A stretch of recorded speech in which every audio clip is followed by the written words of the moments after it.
আছে কিনা এখনো আছে। ওনাদের মাজারের কি মোহব্বত, সাইদি মাজারের বিরুদ্ধে কথা বলে, পীর অলিউল্লাহর বিরুদ্ধে কথা বলে। নিজেরা নামাজ পড়েন এক ওয়াক্ত। হ্যাঁ, একজন নাকি মদ খাচ্ছিল। কি খাচ্ছিল? মদ পান করতে গিয়া মোষ ছিল খুব লম্বা। আছে তো মানুষের মোষ নানান কায়দা, দেখছেন না?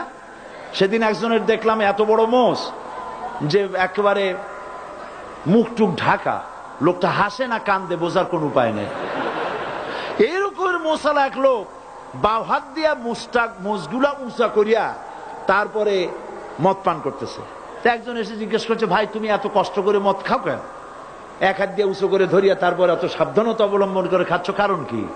কয় যে ওলামায়ে কেরামদের মুখে শুনেছি পান কোনো কিছু পান করতে গেলে যদি মোষ ভেজে তাহলে নাকি মাকরু হয়। খাইতেছে কিন্তু হারাম, খাইতেছে কি হারাম, মাকরু থেকে বাঁচার চেষ্টা করতেছে। বেটাদের নামাজ নাই, রোজা নাই, মদ জেনা জুয়া নিয়া সারাদিন ডুবে থাকে। সাইদি মাজারের বিরুদ্ধে কথা বলেছে, মাজারের কত মোহব্বত। আমি আল্লাহর ওলিদের মাজারের বিরুদ্ধে কথা বলি না, থামুন। আল্লাহর ওলিদের মাজারের বিরুদ্ধে কথা বলি না, আমি কথা বলি মাজার নিয়ে যারা ব্যবসা করে তাদের বিরুদ্ধে কথা বলি। সুতরাং হাবিজাবি কথা বলে, হাবিজাবি কথা বলে মানুষকে ফিরানো যাবে না। এই তৃতীয় শ্রেণী, তারা ধর্মের নামে মানুষকে আল্লাহর রাস্তা থেকে ফিরাবার চেষ্টা করে, আজে বাজে কথা বলে, যা কোরআনে নাই হাদিসে নাই, এই ধরনের কথা বলে আর এ দিয়ে ব্যবসা করে। আছেন এরকম ব্যবসা? আছে। আলহামদুলিল্লাহ, সব ব্যবসা চট্টগ্রামে অনেক কমে গেছে। আলহামদুলিল্লাহ বলেন, কোন আলহামদুলিল্লাহ। কমতেই হবে, কারণ বাংলাদেশের 2টা জেলার মানুষের ভেতরে ইসলামী সেন্টিমেন্ট সব থেকে বেশি তীব্রতর। 1 নম্বর চট্টগ্রাম, 2 নম্বরে সিলেট। কারণ এই 2 জেলায় আল্লাহর ওলিরা সব থেকে বেশি খেদমত করেছেন। কাজী ইসলাম থেকে মানুষকে দূরে সরাইতে পারবা না। মানুষ ঐক্যবদ্ধ হয়ে আল্লাহর দ্বীনকে কায়েম করার জন্য প্রস্তুতি নেবে। এরা এইভাবে বাধার সৃষ্টি করে, মাজার পূজা নিয়ে নানান ধরনের কথাবার্তা নিয়ে মানুষকে বিভ্রান্ত করার জন্য তারা চেষ্টা চালায়। আপনারা বিভ্রান্ত হবেন? বিভ্রান্ত হবেন? বড় বড় ওলামাদের কাছে যাবেন, আলেমদের কথা শুনবেন, ফাসেকরা কি বলল শোনার কোনো প্রয়োজন নাই। তবে আপনারা বিশ্বাস করেন, যত ভয় আপনারা পাচ্ছেন, আসলে ভয়ের কিছু নাই। আপনারা কি ভয় পাচ্ছেন? ভয় পাচ্ছেন?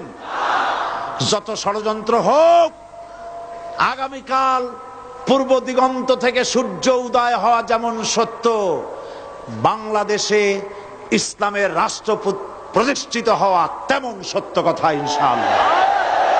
সেজন্য যদি রক্ত দিতে হয় রক্ত দিবেন, যদি জেলে যেতে হয় যাবেন, যদি শহীদ হতে হয় হবেন। শহীদি মউতকে ভয় পাবেন না। ভয় পান? আল্লাহর নবী বলেছেন, শরীরের যদি কেউ চিমটি কাটে, চিমটি কাটায় যত কষ্ট আছে, শাহাদাতের মউতে এর থেকে কম কষ্ট। শাহাদাত একটি সেতুর নাম, একটি ব্রিজের নাম। এই পারে দুনিয়া, আর শহীদ হওয়ার সঙ্গে সঙ্গে শাহাদাতের ব্রিজ পার হয়ে আল্লাহ রাব্বুল আলামিনের সঙ্গে দিদার নসিব হয়ে যাবে। আল্লাহর নবী মুতার প্রান্তরে জিহাদ হবে, 1 লক্ষ রোমানদের বিরুদ্ধে, মুসলমান মাত্র 3000। চিন্তা করতে পারেন রোমান সৈন্য কত? 1 লক্ষ, আর মুসলমান 3000। সংখ্যা দিয়ে মুসলমানেরা বিজয় লাভ করে নাই কোনদিন। মুসলমানেরা বিজয় লাভ করেছে ঈমান দিয়ে। কি দিয়ে? কি দিয়ে? ঈমান দিয়ে। সুতরাং আপনি ভারতকে বলে দিতে পারেন, ভারতকে আপনি বলে দিতে পারেন, ভারত তোমার জনশক্তি বেশি, ভূখণ্ড বড়, তোমার অস্ত্র বেশি, সব তোমার থাকতে পারে, কিন্তু তোমার চাইতে আমার একটা অস্ত্র অনেক অনেক অনেক বড়। সে অস্ত্রের নাম কি? চিল্লায় বলুন। সে অস্ত্রের নাম ঈমান। এই ঈমানের সামনে গাছের শুকনা পাতার মতো তারা উড়ে যাবে ইনশাআল্লাহ, কোনো চক্রান্ত কাজে লাগবে না। নবীজি জিহাদের জন্য মুসলমানদেরকে তৈরি করলেন আর বললেন, এই জিহাদের প্রধান সেনাপতির দায়িত্ব আমি দিলাম আমার পালক পুত্র জায়েদ। জায়েদ কোথায়? তিনি বললেন, লাব্বাইক হুজুর, আমি হাজির আছি। নবীজি বললেন, জায়েদ যদি শহীদ হয়ে যায় তাহলে জাফর তুমি কোথায়? তিনি দাঁড়ায় গেলেন। নবী বললেন, জাফর যদি শহীদ হয়ে যায়, এরপরে আব্দুল্লাহ বিন রাওয়াহা তুমি কোথায়? তিনি বললেন, হুজুর হাজির। হুজুর বললেন, তুমি দায়িত্ব পালন করবে। তিনজন যদি শহীদ হয়ে যায় তাহলে এরপরে তোমরা নিজেরা একজনরে বানায়া নিও সেনাপতি। তাহলে বোঝা গেল আল্লাহর নবী যে তিনজনের নাম নিলেন তাদের শহীদ হয়ে যাওয়া কনফার্ম হয়ে গেল, নিশ্চিত হয়ে গেল। হুজুর বললেন, যাদের নাম আমি নিলাম বাড়ি চলে যাও, বিদায় নিয়ে আসো মা বাপ স্ত্রীর কাছ থেকে। না জেনে হঠাৎ করে গুলি খেয়ে মরা আর জেনে শুনে মরা, দুই মরা কি একরকম?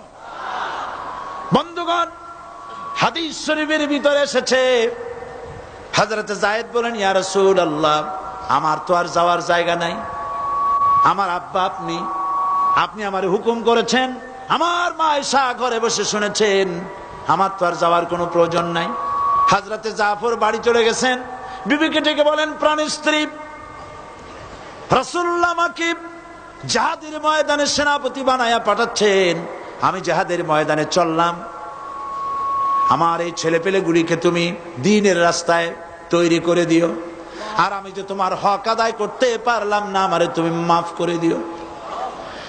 স্ত্রী আল্লাহর দরবারে দুখানা হাত তুলে বলেন, রব্বুল আলামিন, আমার স্বামীকে রাসূলুল্লাহ সেনাপতি বানায়া জিহাদের ময়দানে পাঠাচ্ছেন, আমি আমার স্বামীরে ফিরাবার হক রাখি না, তবে আমি তোমার কাছে দোয়া করি রব্বুল আলামিন, আমার স্বামীরে জিহাদের গাজী বানায়া আমার কাছে আল্লাহ তুমি ফিরাইয়া দিও। হযরতে জাফর তরবারির উল্টা পিঠ দিয়া হযরতে জাফর নিজের স্ত্রীর হাতে মৃদু আঘাত করে বললেন, স্ত্রী গো, উল্টা দোয়া করো না, নবীজি আমার নাম 2 নম্বরে ঘোষণা করেছেন, আমার আগেও একজন আছেন, পরেও একজন আছেন, আজকের জিহাদে আমি যে শহীদ হব তাতে কোনো সন্দেহ নাই, উল্টা দোয়া করো না, রব্বুল আলামিন তোমার দোয়া মঞ্জুর করবেন না। হযরতে জাফর বিদায় সালাম দিয়ে রওনা করলেন, আর স্ত্রী কাঁদতেছে, পিছনে বাচ্চারা আব্বা আব্বা বলে দৌড়াচ্ছে। হযরত জাফর বীর মুজাহিদ রাসূলুল্লাহর দিকে অগ্রসর হতে লাগলেন, পিছনে তাকায় দেখলেন না কারা কান্দে কারা দৌড়ায়। হযরত আব্দুল্লাহ ওই রাত ছিল তার বাসর সজ্জা, নতুন বিয়ে করেছেন, বাসর সজ্জার রাত। তিনি চলে গেলেন নিজের বাড়িতে। বাড়িতে গিয়ে দেখেন রুমের ভিতর স্ত্রী তেলাওয়াত করতেছেন।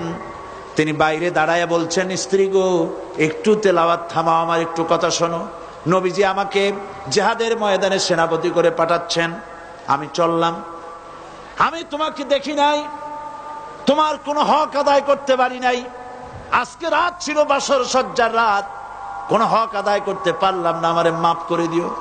স্ত্রী বলছে, প্রাণের স্বামী, মেহেরবানি করে একটু ঘরে আসেন, রাসূলুল্লাহ আপনাকে জিহাদের ময়দানে পাঠাচ্ছেন, আমি অনুনয় বিনয় করে আপনাকে ফিরাবো না, একটু ঘরে আসেন। হযরত আব্দুল্লাহ বলেন, না, ঘরে আসবো না, ঘরে ঢুকলে পরে তোমাকে দেখলে পরে আমার মনের ভিতরে ভালোবাসার সৃষ্টি হয়ে যেতে পারে, আমি ভিতরে আসবো না। স্ত্রী বলছেন, প্রাণের স্বামী, আল্লাহর কসম করে বলি, আপনাকে দেখলে পরে প্রেম নিবেদন করব না, দেখতে চাই শুধু এই জন্যে, আমি শুনেছি আপনি একজন সুদর্শন সুপুরুষ, একবার মাত্র বিয়ের আগে দেখছিলাম, একটা বার আপনাকে পুনর্বার একটুখানি চেহারাটা ভালো করে দেখে রেখে যেতে চাই, যাতে করে কিয়ামতের দিন অসংখ্য মানুষের ভিতরে আপনারে আমি স্বামী বলে চিনে নিতে পারি। হযরতে জাফর বলেন, প্রাণের স্ত্রী, তুমি যদি ধৈর্য ধরে থাকো আমাকে দেখার কোনো প্রয়োজন নাই, আর তুমি যদি ধৈর্য ধরে থাকতে পারো আমার শাহাদাতের পরে কিয়ামতের দিন আল্লাহ রাব্বুল আলামিন জান্নাতের ভেতরে তোমারে আমারে স্বামী স্ত্রী হিসাবে পরিচয় করাইয়া দিবে। তিনজন জিহাদের ময়দানে ঝাঁপিয়ে পড়লেন। হযরত যায়েদ অসংখ্য মানুষ নিধন করে শহীদ হয়ে গেলেন। জাফর ইসলামের ঝান্ডা হাতে নিয়ে রওনা করেছেন। কাফেররা তারে ঘিরে ফেললো, ডান হাতে কোপ দিল, বাম হাতে পতাকা ধরলেন, বাম হাতে কোপ দিল। এবার দুইটা কাটা ঝুলানো হাত দিয়া পতাকা বুকের সাথে জড়ায় ধরেছেন। পাশের সাহাবীকে ডেকে বলেন, নবীর সাহাবী শোনো, আল্লাহর নবীকে বলে দিও জীবনের শেষ মুহূর্ত পর্যন্ত কলেমার পতাকা জড়ায় ধরেছি, মাটিতে পড়তে দেই নাই। আমার মনে হয় আমি এখন শহীদ হয়ে যাব, কারণ আমার নাকের মধ্যে আমি এখন আল্লাহর জান্নাতের সুঘ্রাণ পেতেছি। হযরতে জাফর শহীদ হয়ে গেলেন। হযরতে আব্দুল্লাহ বিন রাওয়াহা আর আবু উবায়দা দুজনে মিলে পতাকা ধারণ করার জন্য চলে এলেন। দূরের থেকে নজর করে পতাকা কে যেন উঁচু করে রাখছে। মনে মনে ভাবলেন, আমরা যাওয়ার আগে ইসলামের পতাকা কে ধরলো? কাছে গিয়ে দেখেন হযরতে জাফরের পা কাটা, দুই পা কেটে কাফেররা দুই দিকে ফেলে দিয়েছে, দুই হাত কেটে দুই দিকে ফেলে দিয়েছে, দেহটা একদিকে ফালায় রাখছে, আর শূন্য মাথাটা, শুধু মাথা একদিকে পড়ে থেকে ইসলামের পতাকা কামড়ায়া উঁচু করে ধরে রেখেছে। হযরতে আব্দুল্লাহ এবং হযরতে আবু উবায়দা দুজনে মিলে হাত পা মাথা মস্তক একত্রিত করে কাফনের কাপড় পরাইয়া হযরতে আবু উবায়দা বলেন, হযরতে জাফরের পা থেকে শুরু করে মাথা পর্যন্ত চুমা খাইলাম, কবরের মধ্যে শোয়াই দিলাম। রাতের বেলায় আমি যখন ঘুমাইছি স্বপ্নে দেখি হযরত জাফর আল্লাহর জান্নাতের ভিতরে ফেরেশতাদের সাথে উড়ে বেড়ায়। আমি প্রশ্ন করলাম, জাফর, আল্লাহ রাব্বুল আলামিন তোমার সাথে কি ব্যবহার করলেন? হযরত জাফর বলেন, ভাই আবু উবায়দা, আল্লাহ আমাকে জান্নাতের নাজ নেয়ামত দিয়ে বলেছেন, জাফর তুমি আমার কাছে আর কি চাও? আমি বলেছি, আল্লাহ কিচ্ছু চাই না, আর একবার জমিনে পাঠায় দাও, তোমার দিন কায়েমের জন্য কাফেরদের বিরুদ্ধে লড়াই করে জীবনটা আর একবার দিয়ে আসি। আমার বন্ধুগণ, আল্লাহর দিন কায়েমের জন্য, আল্লাহর দিন কায়েমের জন্য রক্ত দেওয়ার জন্য প্রস্তুত থাকতে হবে। আল্লাহর রাসূল নিজে রক্ত দিয়েছেন, রাসূল নিজে রক্ত দিয়েছেন, সাহাবায়ে কেরাম দিয়েছেন, তাদের রক্তের বিনিময় ইসলাম এই পর্যন্ত এসেছে। আজ পৃথিবীতে 140 কোটি মুসলমান এই পৃথিবীতে বসবাস করে, কিন্তু মুসলমানের সেই ইজ্জত আজ আর নাই। ঠিক কিনা? ঠিক কিনা? ও মুসলমান, মুসলমান হিসাবে গর্ববোধ করো। আমাদের পরিচয় কি? আমাদের পরিচয় কি? আমি আমার সমস্ত শক্তি দিয়া, হৃদয়ের সবটুকুন শক্তি নিয়ে বলছি, আমাদের পরিচয় বাঙালি নয়, আমাদের পরিচয় মুসলমান। চিল্লায় বলো, আমাদের পরিচয় কি? আর দেশ হিসাবে আমাদের পরিচয় বাংলাদেশী। দেশ হিসাবে পরিচয় কি? আর জাতি হিসাবে আমার নাম, আমি মুসলমান। চিল্লায় বলো, আমরা কি? এই মুসলমান হলো সেই মুসলমান বিশ্বকবি, কবি সম্রাট আল্লামা ইকবাল বলেছেন, দস্ত দস্ত है दरिया भी न छोड़े हमने, दस्त दस्त है दरिया भी न छोड़े हमने, बहरे जुल्मत पे दौड़ा दिए घोड़े हमने। প্রান্তর তো প্রান্তর, আমরা তো সেই মুসলমান, শ্রাবণের খরচ্ছাতা খরস্রোতা উত্তাল টাইগ্রিস নদীর উপর থেকে 60,000 অশ্বরোহী মুসলমান নদীর তুফান পার হয়ে আফ্রিকার ভূখণ্ডে কালেমার পতাকা উড়াইছে, সেই মুসলমান। সুতরাং যারা আমাদের সাথে, যারা আমাদেরকে জেলে দিতে চাও, যারা আমাদেরকে মারতে চাও, শহীদ করতে চাও, সিক্রেট মার্ডার করতে চাও, গুপ্ত হত্যা করতে চাও, গৃহযুদ্ধ বাঁধাতে চাও, শুনে রাখো, বাতিল সে দবনে ওয়ালে ऐ आसमां नहीं हम बातिल से दबने वाले, ऐ आसमां नहीं हम सौ बार कर चुका है तू इम्तिहान हमारा। 100 বার এ পৃথিবী টেস্ট করেছে, মুসলমান জীবন দিতে পারে, কাফেরের সামনে মাথা নত করতে জানে না। সুতরাং ভারতের পা চাটা গোলাম, ভারতের পা চাটা খরিদ করা গোলাম। সরকারকে বলছি, মুসলমানদের ঈমান নিয়ে খেলা করবেন না, কোরআনের মাহফিলে বাধা দিবেন না।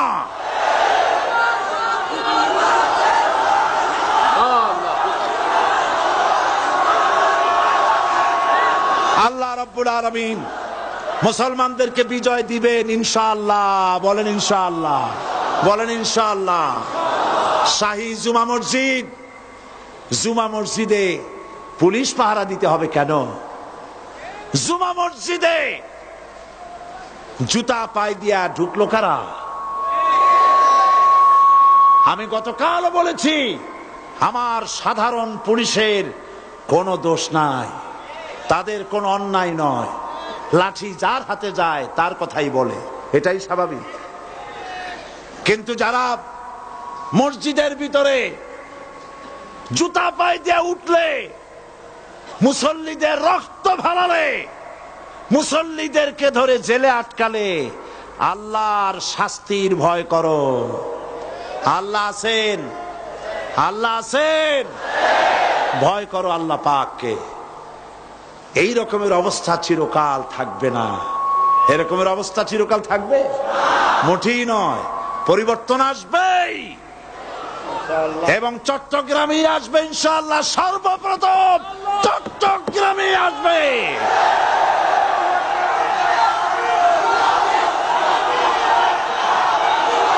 আজ আপনারা দেখতে পাচ্ছেন না, আপনারা দেখতে পাচ্ছেন না, স্টেডিয়ামের ভেতরে বীর চট্টলার 1400 বছর আগের খাদিজা আয়েশা দিয়ে এই স্টেডিয়ামের ময়দান 50,000-এর উপর মেয়ে লোক দিয়ে ভরে গেছে। এই দেশকে কেমনে থামাবা? এই দেশকে ভারতের গোলাম বানাইতে পারবা না। ইরানে যখন ইসলামী বিপ্লব হয়েছিল, মহিলারা রেজা শাহ পাহলভী তার সেনাবাহিনীকে পাঠায় দিয়েছিল, কামানের গোলা দিয়া উড়ায় দাও। হাজার হাজার মা বোনেরা, পুরুষেরা মিছিল করছে, মায়ের কোলে বাচ্চা, মায়ের পেটে বাচ্চা, মায়ের ঘাড়ে বাচ্চা, কামানের গোলায় শত শত শহীদ হয়ে যাচ্ছে। পিছন থেকে কেউ পালায় না। সমুদ্রের ঢেউয়ের মতো একটা ঢেউ এসে আছড়ে পড়ছে, ঢেউগুলো পিছনে অ্যাবাউট টার্ন করে ফিরে যায় না, সব ঢেউ একটার পর একটা আছড়ে পড়ে উপকূল ধ্বংস করে দেয়। 200-300 শহীদ হয়ে গেল। পেছন থেকে নারীরা পালাচ্ছে না, মেয়ে লোকগুলি লাশের উপর দিয়ে চলে আসতেছে। তাদের আঁচলে ছিল ফুল, অস্ত্র নাই, নিরস্ত্র ইরানি মুসলমান মা বোনেরা আঁচল করে ফুল নিয়ে আসছে। ফুলগুলি কামানের উপরে মেরে বলছে, শাহের আমেরিকার গোলাম, শাহের সৈন্যরা, আমরা তোমার মা, আমরা তোমাদের বোন, আমরা তোমাদেরকে ফুল মারতেছি, তোমরা কামানের গোলা দিয়ে আমাদেরকে জান্নাতে পৌঁছায় দাও। ইরানের রাজপথ ছেড়ে দেব না যতক্ষণ ষাট না পালাচ্ছে, কালেমার পতাকা উড্ডীন না হচ্ছে।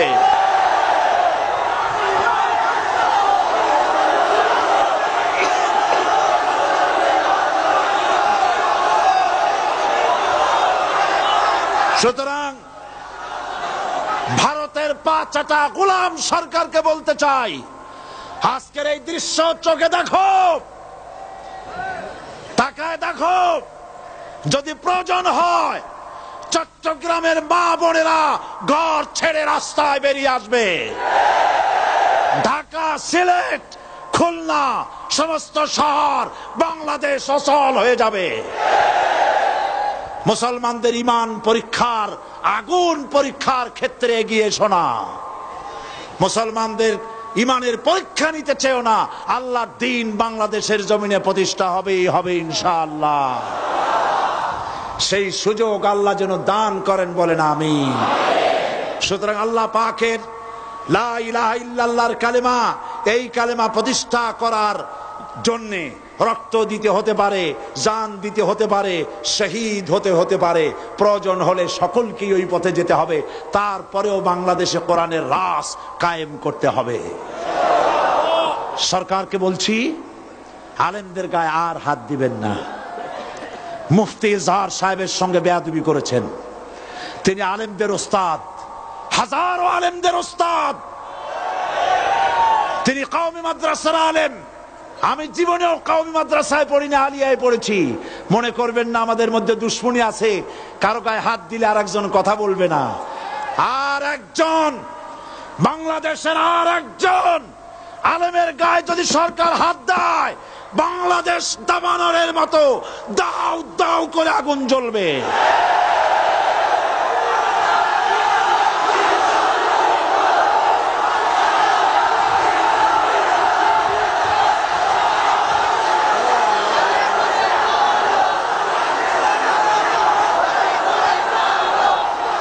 সমস্ত মুসলমান ভাইদের খেদমতে আরজ করছি, ইসলাম প্রতিষ্ঠার জন্য কোরআন বুঝতে হবে। কি বুঝতে হবে?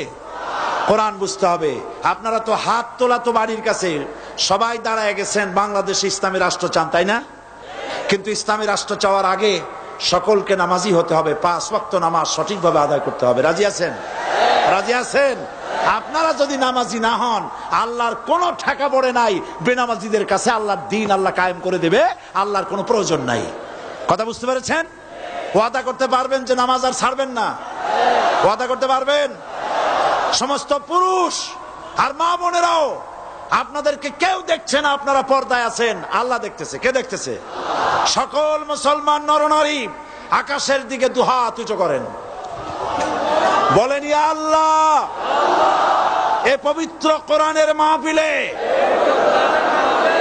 তোমার নামে শপথ করি, কসম করি, ওয়াদা করি, যতদিন পর্যন্ত মালাকুল মউত আমার মাথার কাছে না আসতেছে, ততদিন পর্যন্ত ফরজ নামাজ, ফরজ রোজা, শরীয়তের ওজর ছাড়া আর ছেড়ে দেব না, আর ছেড়ে দেব না, আর ছেড়ে দেব না। এবার চিল্লায় বলুন ইয়া আল্লাহ। আজকের এই পবিত্র মাহফিলে আমার এই ওয়াদা মৃত্যু পর্যন্ত আমাকে পালন করার তৌফিক দাও। আমিন আমিন ইয়া রাব্বাল আলামিন।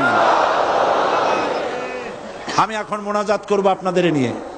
মোনাজাতের আদব হলো বসা স্টেডিয়ামের বাইরে, সার্কিট হাউসের সামনে, আশেপাশের সমস্ত রাস্তাঘাটে, বাসে, ট্রাকে, রিকশায়, গাছে, ছাদে, যিনি যেখানে আছেন সব বসে পড়ুন। আমার এই মাইকের আওয়াজ যত দূরে শুনতে পাচ্ছেন, সমস্ত মুসলমান যার যার জায়গায় বসে পড়ুন আর জোরে সরে জিকির করেন লা ইলাহা ইল্লাল্লাহ। এক্ষুনি আর কয়েক মিনিটের ভিতরে সারা বছরের কাঙ্ক্ষিত, বাঞ্ছিত, প্রত্যাশিত ঐতিহাসিক তাফসীরুল কোরআন মাহফিলের মুবারক মোনাজাত, এই মোনাজাতে শরীক হওয়ার জন্য ওমান, কুয়েত, কাতার, আবুধাবি, সৌদি আরব, ইউরোপ, আমেরিকা, পৃথিবীর বিভিন্ন দেশ থেকে অসংখ্য টেলিফোন এসেছে। মালয়েশিয়া, ইন্দোনেশিয়া, জাপান, পৃথিবীর বিভিন্ন দেশ থেকে টেলিফোন এসেছে। সে কথা আমি একটু পরে বলবো। মোনাজাতে সকলকে শরীক হতে হবে। এত বড় মোনাজাত জীবনে আর কোন জায়গায় পাবো বলে আমাদের কোনো ধারণা নাই। আল্লাহ ভালো জানেন। আল্লাহ মেহেরবানি করে বসুন। আজকে যারা ইসলাম কবুল করতে এসেছেন, বলেছিলাম 21, আরো একজন যোগ হয়েছে, মোট 22 জন ইসলাম কবুল করবেন এখন। তো 23।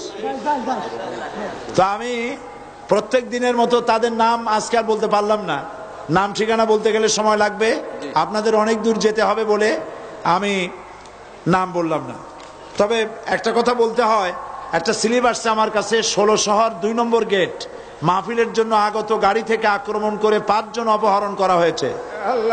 বোয়ালখালী থেকে মাহফিলে আসার সময় গাড়িতে গুলি চালানো হয়েছে, 2 জনের অবস্থা আশঙ্কাজনক। আমরা মাফ করব ঠিকই, কিন্তু এই বেয়াদবি ছাড়তে হবে। আমি পুলিশ কর্তৃপক্ষকে বলছি, আপনারা থামেন। আপনারা পুলিশ কর্তৃপক্ষ, আপনারা এই লোকগুলিকে ঠেকান। আমি বিশ্বাস করতে পারি না কোন মুসলমানের সন্তান তাফসিরুল কোরআন মাহফিলের শ্রোতাদের গায়ে গুলি করতে পারে অথবা তাদেরকে অপহরণ করতে পারে। কোন মুসলমান সন্তানেরা পারে না। সুতরাং আমি সাবধান করে দিচ্ছি, আল্লাহর গজবের মুখোমুখি না হওয়ার জন্যে প্রশাসন, গোয়েন্দা বিভাগ তৎপর থাকুন। এবং আমরা দোয়া করি, যত লোক এসেছেন কোরআনের মাহফিলে, ইয়াজুজ মাজুজ বাহিনীর হাত থেকে আল্লাহ পাক তাদের সকলকে হেফাজত করুন। এখন মোনাজাত, এখন মুসলমান হচ্ছে, আপনারাও তাদের সাথে শরীক হন।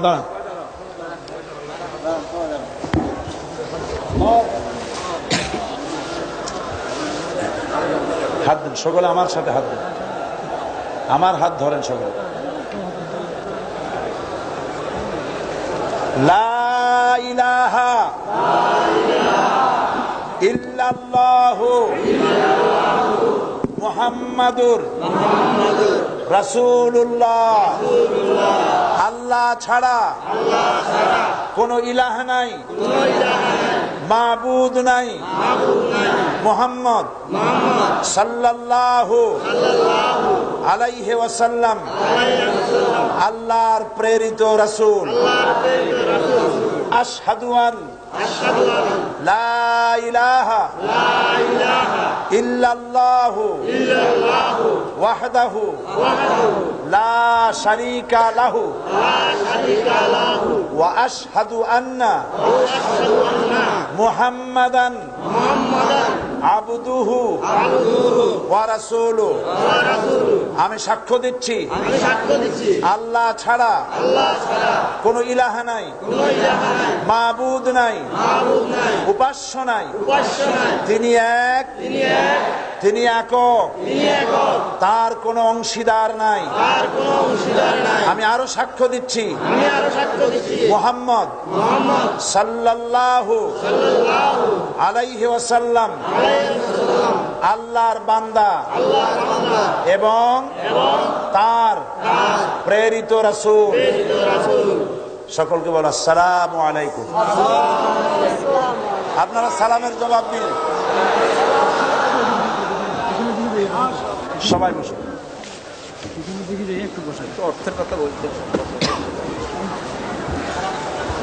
আমরা বলি আলহামদুলিল্লাহ। এ ভাইয়েরা সবাই এখন মাসুম বেগুনা, আল্লাহ পাক তাদেরকে ইসলাম বোঝার এবং ইসলামের পথে চলার তৌফিক দান করুন। আমরা বলি আমিন। সবাই বলি আমিন। এই মাহফিল বিশাল মাহফিল, এই মাহফিলের বিশাল খরচ। সেই খরচে শরীক হওয়ার জন্য প্রত্যেক বছর আমি আপনাদের খেদমতে আরজ করি, আর কোনো বছর আপনারা মাহরুম করেন না। আমি প্রাণ ভরে সকলের জন্য দোয়া করি, আমরা সবাই করি। আপনারা যারা আসছেন সকলে মিলে মাহফিলে সাহায্য করে যাবেন। চতুর্দিকে চাদর আছে, ড্রাম আছে। এই মাহফিলের আয়োজনে বহুত টাকা খরচ হয়েছে। 22 না কত, 21,55,000 টাকা বাজেট, প্রায় 22 লক্ষ টাকা এটার জন্য বাজেট। আরো খরচ তো এবার আরো বেড়েছে। আপনারা মেহেরবানি করে সবাই মিলে দিলে এটা কোনো ব্যাপারই না। দেবেন কিনা বলেন? যাওয়ার সময় দিবেন কিনা বলেন? আল্লাহ পাক সকলকে তৌফিক দান করুন, বলেন আমিন। আর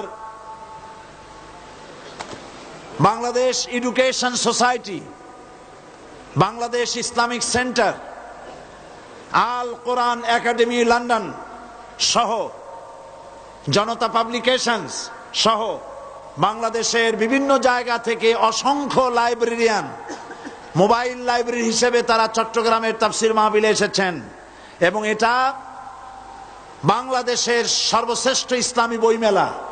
এত বড় বইমেলা কোথাও হয় না। বই কখনো মানুষকে ঠকায় না, বিশেষ করে ইসলামের বই। যাওয়ার সময় সকলেই তাফহিমুল কোরআন, বিশ্বের বহু তাফসির আছে, সমস্ত তাফসিরের কদর আমরা করি। যেই তাফসিরটা পড়লে ইসলামকে আন্দোলন হিসেবে চেনা যায়, এরকমের তাফসির মারিফুল কোরআন, রুহুল বায়ান, বহু তাফসির আছে। তার মধ্যে তাফহিমুল কোরআন এখানে এসেছে, ফি জিলালিল কোরআন, সৈয়দ কুতুব শহীদ রহমতুল্লাহ আলাইহির লেখা সে তাফসির এসেছে। আপনারা মেহেরবানি করে এই তাফসিরের কিতাবগুলি কিনবেন এবং হাদিস শরীফের বই কিনবেন, যেগুলি আমি নাম নিলাম। সব নাম তো আমি জানি না, যারা এখানে পাঠাইছেন অনেক বই এখানে পাঠাইছেন, আমি কয়টা বইয়ের নাম বলবো। আপনারা এই সমস্ত বই কিনে নেবেন। এমন কেউ যাবেন না যে 5 টাকা থেকে শুরু করে 200, 1000 টাকা, 2000 টাকার বই না নিয়েছেন। ইসলামের জন্য, মাহফিলের জন্য সাহায্য করবেন আর বই সকলে নিয়ে যাবেন। ছেলেপেলেকে ইসলামী আদর্শ অনুযায়ী গড়ে তোলার জন্য যে সমস্ত ইসলামী কিন্ডারগার্টেন আছে, বিশেষ করে দারুল ইরফান একাডেমি, শাহ ওলিউল্লাহ একাডেমি, এরকম যেগুলি আছে, আরো যা আছে, এগুলিতে দিবেন। আল্লাহ যেন আপনাদেরকে তৌফিক দান করেন, বলেন আমিন। মাওলানা বইয়ের দোকানগুলো খোলা থাকবে, ও একটা দিন আমরা বইয়ের জন্য বাড়াই। আচ্ছা, মাশাআল্লাহ। হযরত মাওলানা শামসুদ্দিন সাহেব বলছেন যে যেহেতু 4-5 দিন এটা হইল না, তো আগামী কালের জন্য বইয়ের দোকান খোলা থাকবে। মা বোনেরা, ভাইয়েরা ইচ্ছে মতো বই কিনতে পারবেন।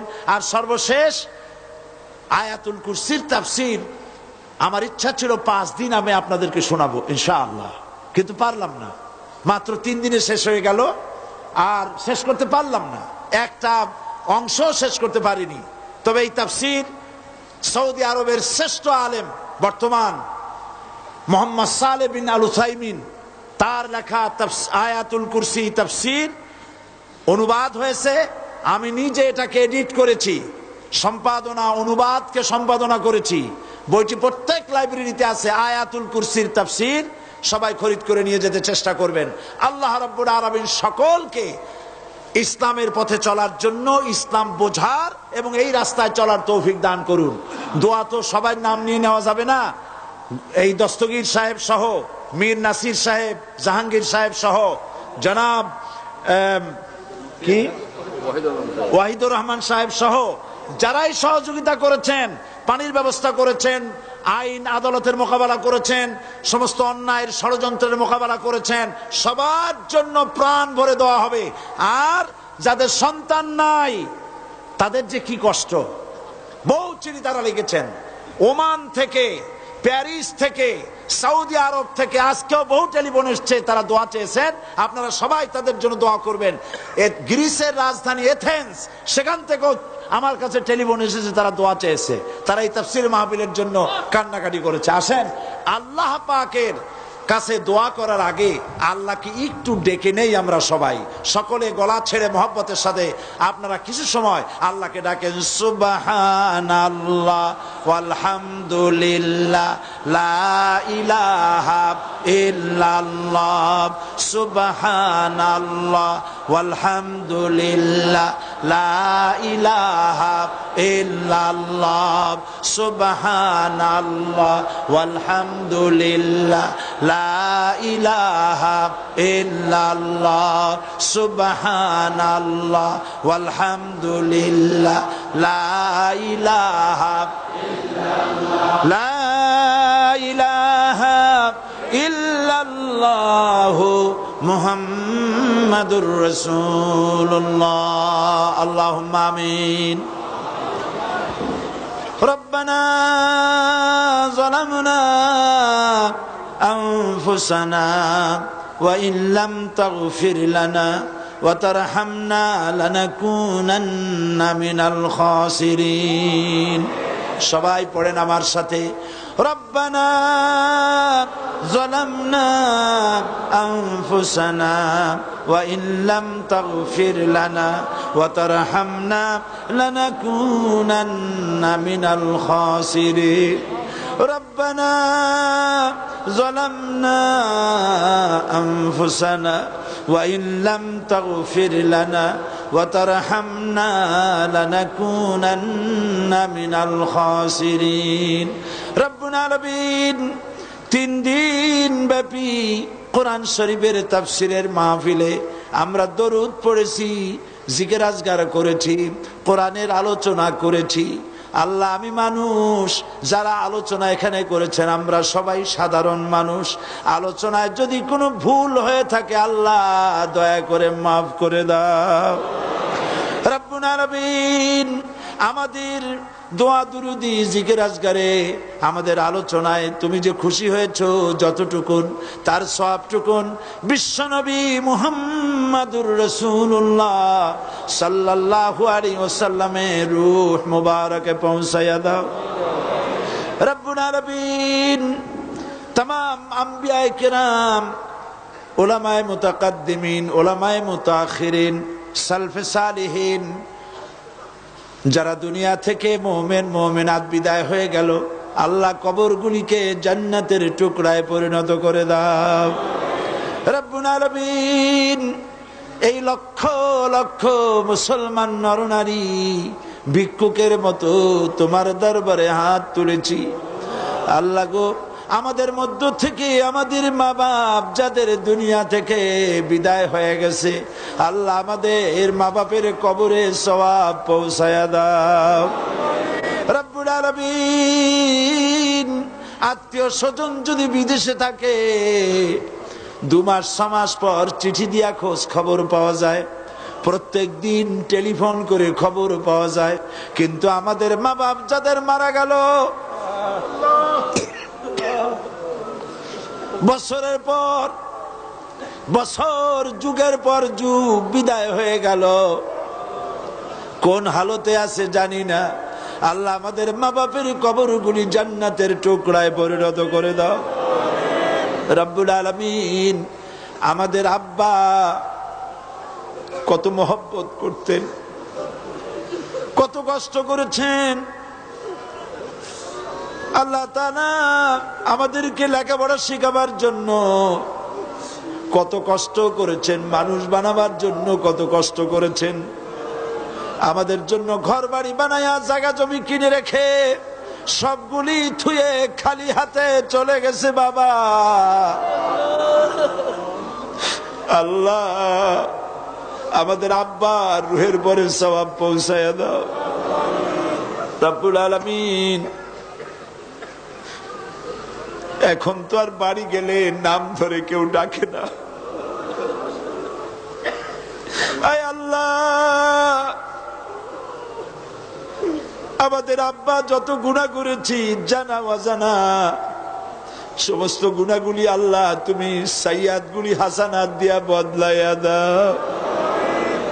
রব্বুল আলামিন, আমাদের জনম দুঃখিনী মা, আয় আল্লাহ, মা যা যে হারাইছে সেই বোঝে কি নিয়ামত তার চলে গেছে।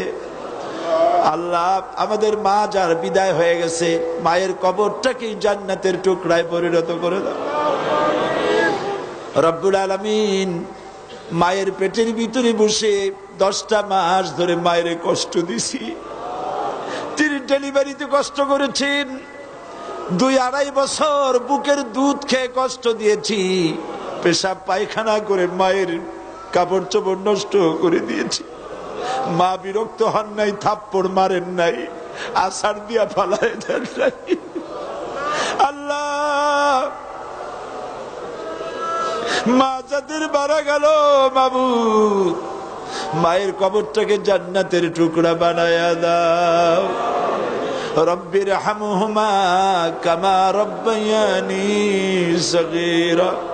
আমার ভাইয়েরা, আমার মা বোনেরা করুণ ভাবে আল্লাহরে বলেন, রব্বির হামহুমা কামা রব্বায়ানি সগীরা, রব্বির হামহুমা কামা রব্বায়ানি সগীরা। আয় আল্লাহ তাআলা, আমাদের দাদা দাদি নানা নানি আত্মীয় স্বজন পাড়া প্রতিবেশী বন্ধু বান্ধব যারা মারা গেছে প্রত্যেকের রুহের পরে সওয়াব পৌঁছায় দাও। আল্লাহ তাআলা, এই চট্টগ্রামে মাহফিলে আসলেই যে কয়টা নাম সবচাইতে বেশি মনে পড়ে তার মধ্যে বাইতুল শরীফের হুজুরের। আল্লাহ, বাইতুল শরীফের হুজুরের কবরটাকে জান্নাতের টুকরা বানাও। গারাঙ্গিয়া পীর সাহেব হুজুরের কবরের সওয়াব পৌঁছায় দাও রব্বুল আলামিন।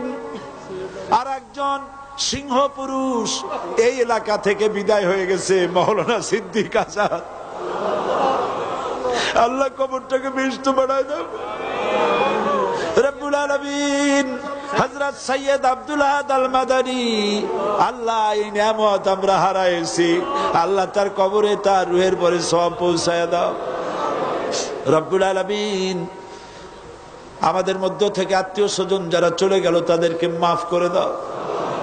আয় আল্লাহ, এবার আমরা আমাদের নিজেদের কথা বলি।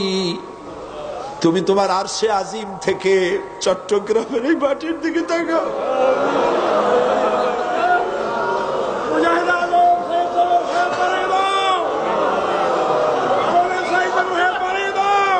রব্বুল আলামিন, এই লক্ষ লক্ষ জনতা দুনিয়ায় কোনো খাজা বাবার কাছে হাত উঁচা করে নাই, দুনিয়ায় কোন রাজা বাদশার কাছে হাত উঁচা করে নাই, শাহানশাহ আকাশের মালিকের কাছে হাত তুলেছি। মাবুদ, গুনাহ করে করে জীবনটারে নষ্ট করে ভালাইছি, আল্লাহ তুমি আমাদের জিন্দেগির গুনাহ মাফ করে দাও। আয় আল্লাহ, জীবনের পিছনের দিকে যদি তাকাই গুনাহ ছাড়া কিছুই দেখি না, আমাদের ভয় করে আল্লাহ।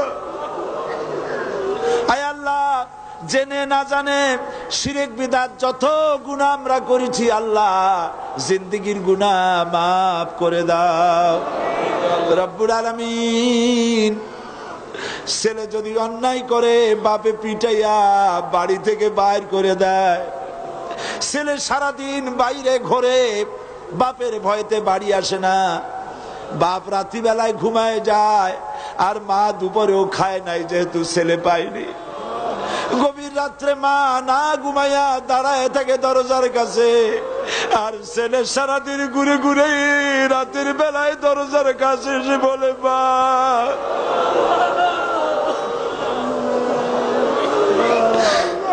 দরজা খুলে বলে, বাবা রে কেন দুষ্টমি করিস? আর দুষ্টমি করবি না, সারাদিন কোথায় ছিলি? আমিও কিছু খাই নাই। আয় আল্লাহ তাআলা, মায়ের চাইতে লক্ষ কোটি গুণে মায়া তোমার বেশি। সারা জীবন দুষ্টমি করছি, গুনাহ করছি, রহমতের দরজায় হানা দিয়েছি, রহমতের দরজাটা খুলে দাও। आह जाती है फलक पर रहम लाने के लिए, बादलो हट जा दे दो राह जाने के लिए, रहम कर अपना नाम आईने करम को भूल जा, हम तुझे भूले लेकिन तू ना हमको भूल जा, हम तुझे भूले लेकिन तू ना हमको भूल जा, खल्क के रंदे हुए दुनिया की ठुकराए हुए आए हैं अब तेरे दर पर हाथ फैलाए हुए। अल्लाह, চট্টগ্রামের মাঠের দিকে তাকাও।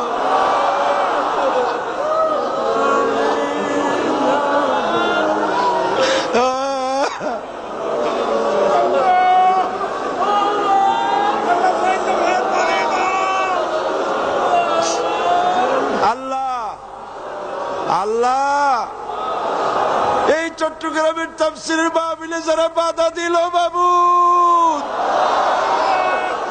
যারা 144 ধারা ছিল মাবুদ, কোরআনের খাদেমদের যারা মসজিদে পিটাইলো, যারা জেলে দিল, আল্লাহ বলেন আল্লাহ,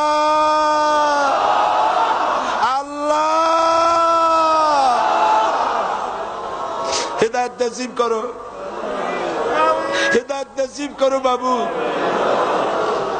हजरत उमर तो रसूलुल्लाहरे मारते आसছিল, हजरत उमर तो रसूलुल्लाहरे हत्या करते आसছিল, সেই উমরে তুমি কোথায় নিয়ে গেছো মাবুদ?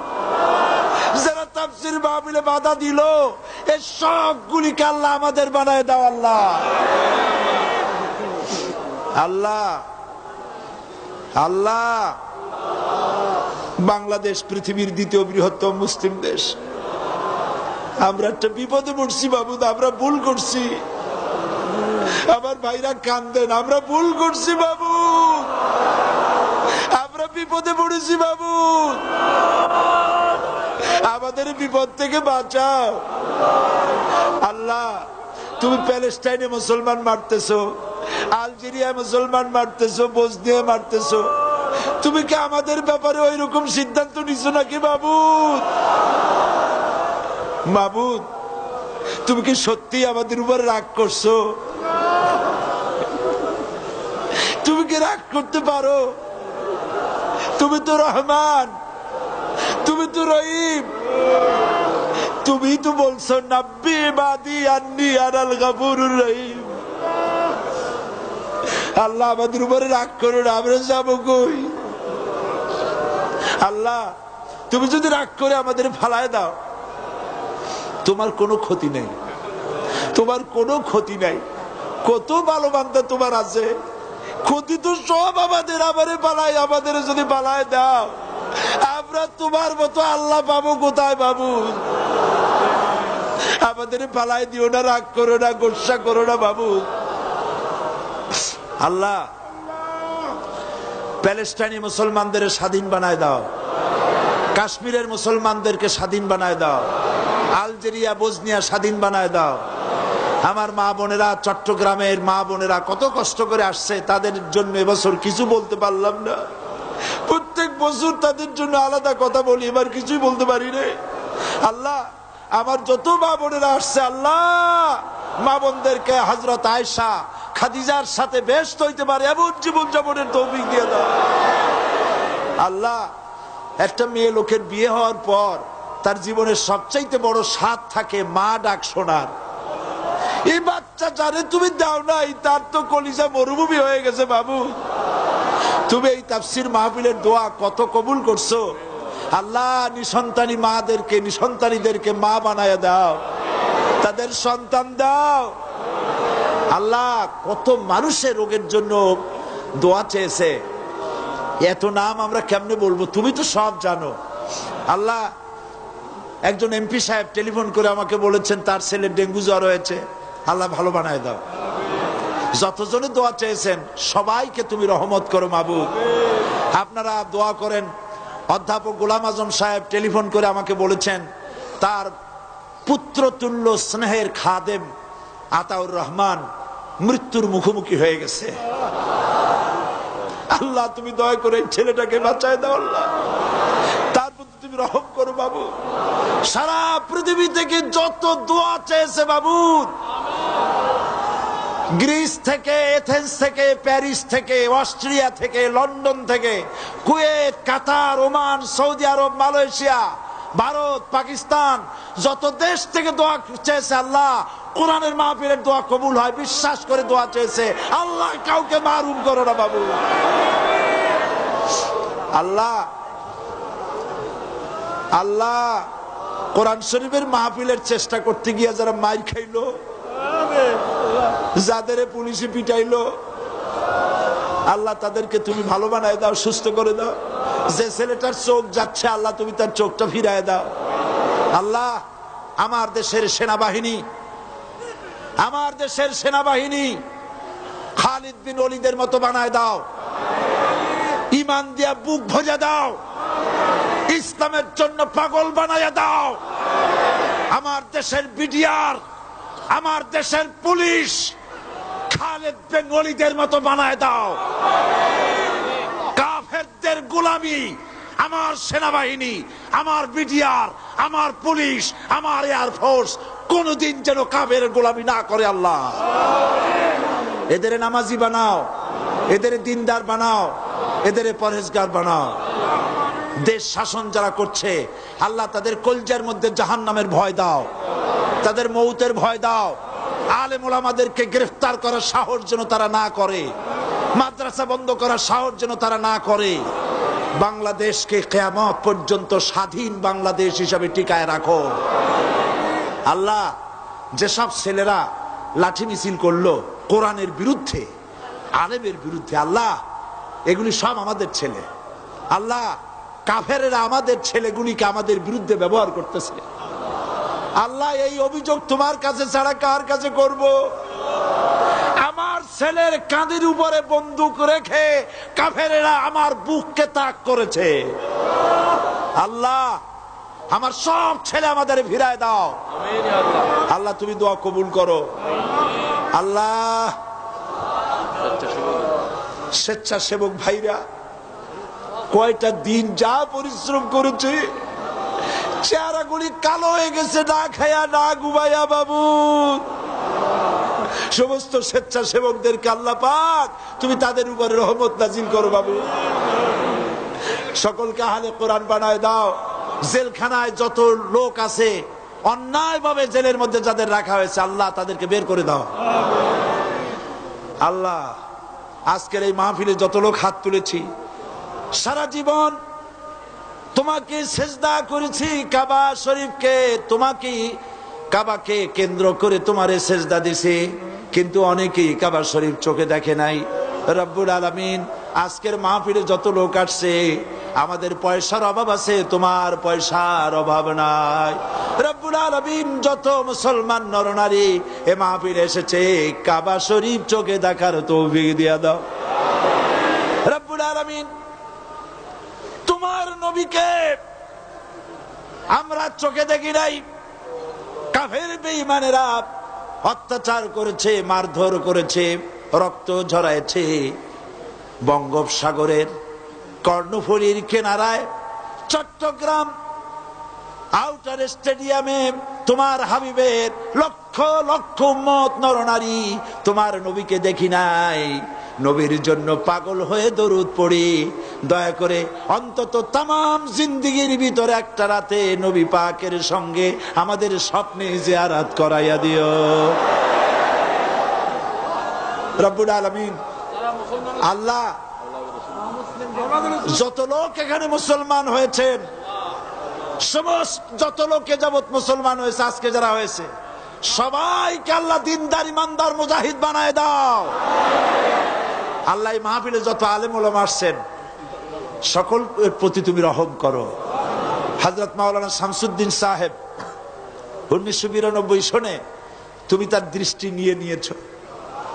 তুমি তো সব সময় সকলেই দৃষ্টি নিয়ে নিতে পারো, তুমি দিয়েছো, তুমি নিতে পারো। মাবুদ, এই লোকটি ধৈর্য ধরেছেন, 8 বছরের মধ্যে কোনোদিন আফসোস শুনি নাই যে আমার চোখ নাই। আল্লাহ, তুমি দয়া করে ইন্তেকালের সময় চোখটা খুলে দিও, আর রসুলকে সামনে এনে দিও, যেন রসুলের চেহারা দেখতে দেখতে মরতে পারে তৌফিক দিও। আমাদের সকলকে সেই তৌফিক দিও। আল্লাহ, আমাদের আর এক নিয়ামত আওলাদে রাসূল মঞ্চে এখানে বসা আছে, আল্লাহ তুমি তার হায়াত দারাজ করে দাও। আল্লাহ, তাকে দীর্ঘদিন এখানে রাখো, বলিষ্ঠ নেতৃত্ব দেওয়ার তৌফিক দাও। রব্বুল আলামিন, হাত তো নামাইতে ভয় করতেছে, এত চিল্লাইলাম, দোয়া কি কবুল হয়েছে? বাবু আল্লাহ, তুমি সাইদি সাহেবের হায়াত দাও।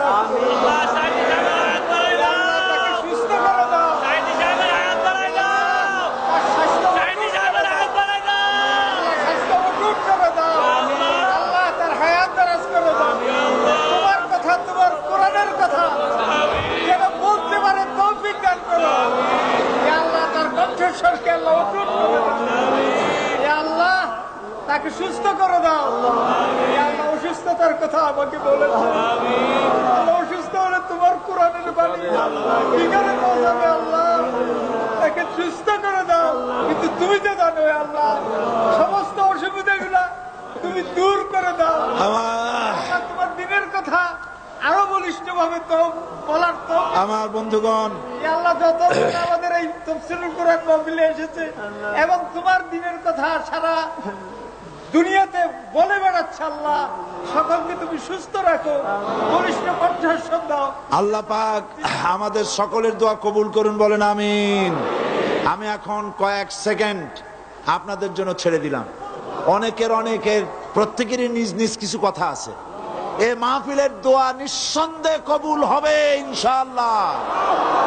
মাথা নিচু করেন, চক্ষু বন্ধ করেন, মাথা নিচু করেন, চক্ষু বন্ধ করেন। আল্লাহ আপনার সামনে, আল্লাহ আপনাকে দেখতেছেন। এই চিন্তা করে চোখের পানি ফেলে যার যা কথা আছে আল্লাহকে বলেন।